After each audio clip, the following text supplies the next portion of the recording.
কোনো সন্তানাদি হয় না, আমি ছড়া দিব। ওই লোকে মান্যত করছে যে আল্লাহ গো, আমার ঘরে যদি কোনো একটা সন্তানাদি দেও, তাইলে আমার ঘরে যে একটা বাছুর আছে, গরু আর কি, ছোট গরু, এইটা বিক্রি করে তোমার নামে তোমার ঘরে মসজিদে দিয়া দিব।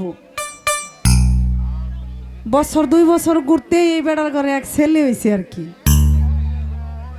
ছেলে হয়েছে পরে গরু তো মোটামুটি 4-5 বছরের ভিতরে এমন বড় হয়েছে, প্রায় 1 লাখ টাকা 1.5 লাখ টাকা বিক্রি হইব, এরকম অবস্থা।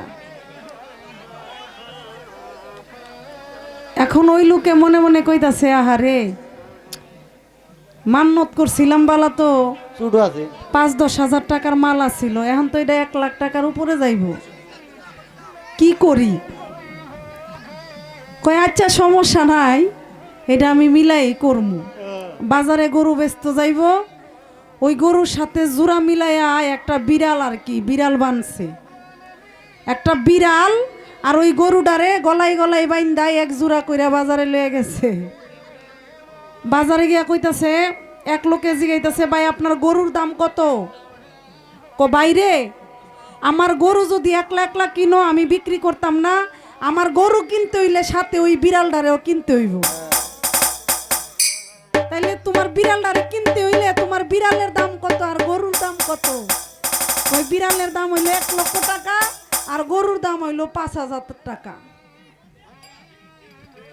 এখন করলো কি, এক ব্যক্তি কইতাছে যা তোর বিড়াল 1 লাখেই আর গরুর দাম 5,000, 1 লাখ 5,000 টাকা দিয়া তোর জোড়া আমি কিনলাম। আচ্ছা গরুর আসলে কি 1 লাখ টাকা দিয়া বিড়াল কিনছে?